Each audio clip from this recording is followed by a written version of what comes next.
Next on Worcester News tonight, the much-anticipated announcement for minor league baseball in the city. The Worcester Red Sox unveil the team's official nickname. Plus, Governor Charlie Baker signs the distracted driving bill into law. The new punishments for using your phone behind the wheel.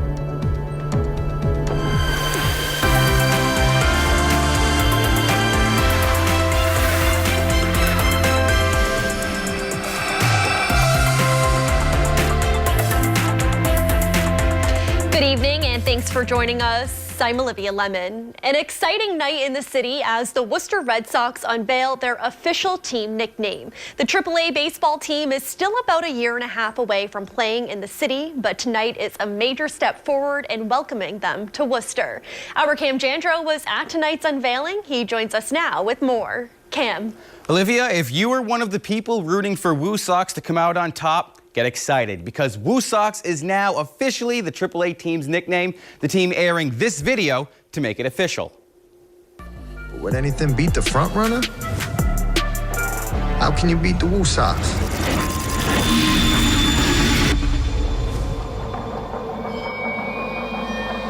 Nope. Nobody beats the Woo Sox. The Woo Sox saying they received more than 200 suggestions on their name. Some of those included the Worcester Worcesters, the Rocket Sox, Wicked Worms, and even the Gritty Kitties. They also unveiled the logo, which features a smiley face swinging a baseball bat, paying tribute to Harvey Ball. For the team, incorporating as much of the city as possible was a major priority when choosing a nickname and logo. We had about a 15-month round of March Madness, and nobody beat the Woo Sox. It didn't win overwhelmingly every time, but it always won.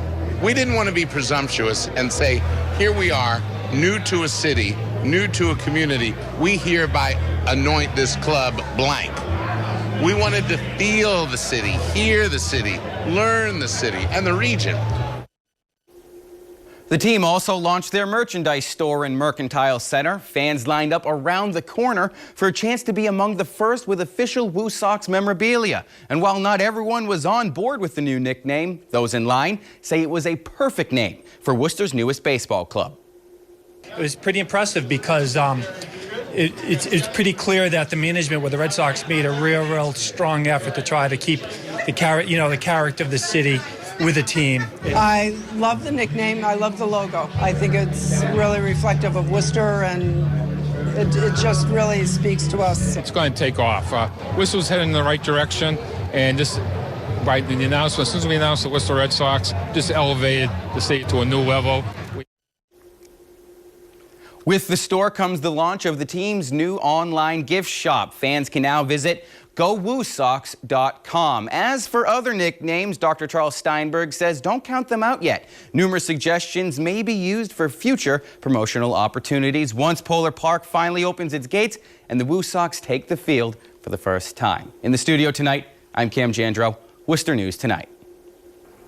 The Worcester Red Sox also unveiling the latest design images of Polar Park. Club chairman and principal owner Larry Lucchino and ballpark design consultant Janet Marie Smith talked about some of the features Polar Park will include. They acknowledge the ballpark is on a tight site in the Canal District, but say they plan to use every inch of space they have. It is such a compact little park that two sides are actually city streets that will be closed when we have games. And I think it'll be so much fun to watch a game there because on the north side, you'll be up on the upper level coming in at grade, and on this behind home plate, you're at the lowest level. So it's just carved into this hillside in a crazy fun way. The team expects to have a completed design of Polar Park sometime next month. The ballpark is set to open April 2021. Construction will take place this week on Madison Street as part of the ongoing Kelly Square reconstruction. The work is happening overnight through Wednesday morning between the hours of 7 p.m. to 5 a.m. Traffic will be limited to one lane in each direction, and there will be one pedestrian sidewalk. Temporary signage and a mix of traffic cones and drums will be used to direct drivers. Full road closures aren't expected. Governor Charlie Baker signs a long-awaited bill making it illegal to hold a cell phone while driving in the state. Massachusetts now joins every other New England state by banning distracted driving. Our Chandler Walsh has more. I think 2013, there were 30,000 deaths attributed to distracted driving. Massachusetts is making it illegal to hold a cell phone while driving. Legislators worked on the hands-free driving bill for 9 years after passing a texting ban. Monday afternoon, it became law with Governor Baker's signature. Phones and technology was supposed to make life easier. In some ways, I think it's made it more stressful. Drivers will only be allowed to use devices with hands-free technology like Bluetooth. Phones must be on the windshield, dashboard, or center console.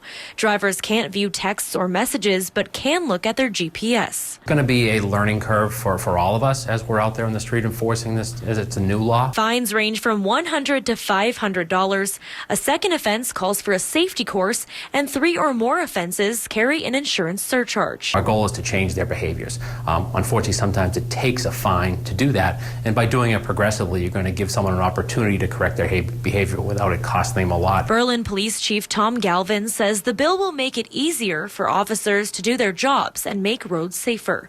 The town has had several crashes from distracted driving, like this one, which was caught on camera. Proving someone was texting was actually very difficult to do. So now just having the fact that someone is utilizing or manipulating their phone makes it something that's enforceable. State Senator Michael Moore says the new law shouldn't impact people's day-to-day life. You don't need that incident response, and we can change the culture or the practices that have developed over the last several years. Now, also written in the law, the RMV will collect data on the demographics of people being pulled over, including their age and race. The law goes into effect in just a few months in February. There is a grace period until March. In Worcester, Chandler Walsh, Worcester News Tonight. Worcester City Manager is taking steps to protect firefighters on the job. Ed Augustus is forming a fire safety task force to look at new techniques, training, and technology to support the fire department. The task force will also look at code enforcement and how buildings are inspected. The move comes after Lieutenant Jason Menard died battling a multi-alarm fire on Stockholm Street. Within the last year, the city added safety captain positions to the department. One was at the Stockholm Street fire and saved a firefighter. I'd be looking for people who have some familiarity with the profession of firefighting, with the building profession, who know what go into building, commercial as well as residential structures. Folks who come to it from the science side. There's a lot of science that goes into firefighting, given the new materials that things are made out of. Augustus says the city is always trying to make firefighting safer. The new task force will be made up of 7 to 11 people. A donation will help honor fallen Worcester firefighter Christopher Roy. The Greater Worcester Community Foundation donated $12,500 to the Worcester Fire Department's Memorial Fund. The money will be used to create a bronze sculpture at the center of the Christopher Roy Memorial. Roy died last December fighting a house fire on Lowell Street. The memorial will be built at the Webster Square Fire Department. It's scheduled to be revealed on Monday, December 9th. This donation is in addition to the others made by the Kraft Family Foundation and the Leary Firefighters Foundation. Roy will also be honored Tuesday at the annual Firefighter of the Year Awards at Mechanics Hall. An annual Thanksgiving dinner in Chicopee provides meals to local residents in need of a place to celebrate the holiday. Hundreds gathered at the Boys and Girls Club tonight for the event. Our Valerie Bell has more. For 23 years, the Boys and Girls Club of Chicopee has served a turkey dinner the Monday before Thanksgiving. Sharon Marino's nephew played basketball here and said, "Aunt Sharon, we're going to this turkey dinner." I said, "Well, how much is it?" And he says, "You just have to bring a canned good." Years later, Sharon hasn't missed this dinner, even coming not long after she had a liver transplant 3 years ago.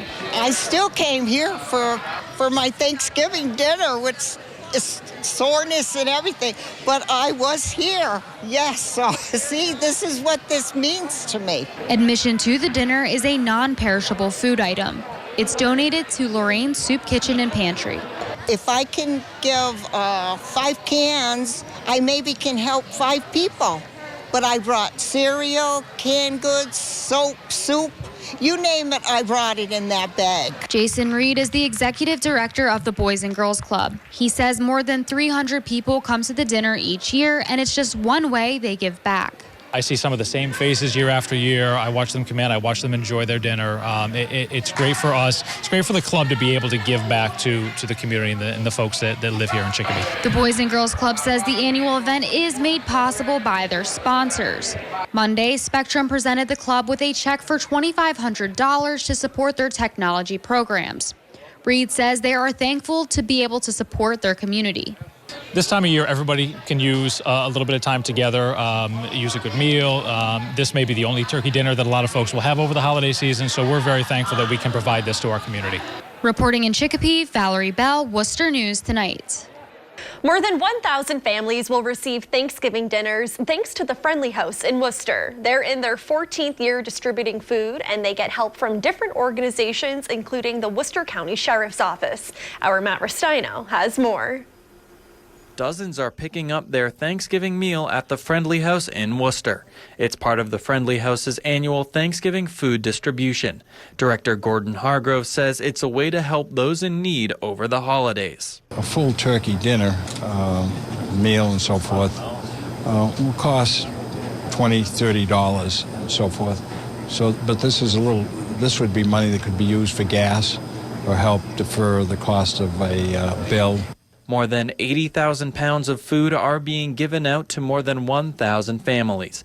Each gets everything they need to make a Thanksgiving meal. Yeah, it takes a lot of stress off me, and also it takes stress off a lot of people in the community too as well. The Friendly House partners with several community organizations to collect donations. The amount of food we got on that was amazing. Folks keep coming by all the time, so there was a real spirit of giving for our folks. The Worcester County Sheriff's Office held a food drive last week. Sheriff Lou Evangelitis says this event shows the generosity of the Worcester community. It makes you understand how special Worcester County really is. I think we're a community that kind of feels like we know each other because we're not too big, so we take care of each other. The Worcester Railers were one of the local organizations on hand to help distribute food. Defenseman Connor Doherty says it's important to give back during the holidays. It's kind of the time of year, holiday season. Obviously try and give back to anyone who might need the help. And I think that's kind of what this season's about these next couple months. So just try and help out where I can. In the past, this has just been a one-day event. However, since so many people are expected to receive a free meal, this year the distribution will last until Wednesday. Hargrove says over 100 volunteers will be on hand to help distribute the food over the next couple of days. In the studio, Matt Restino, Worcester News Tonight.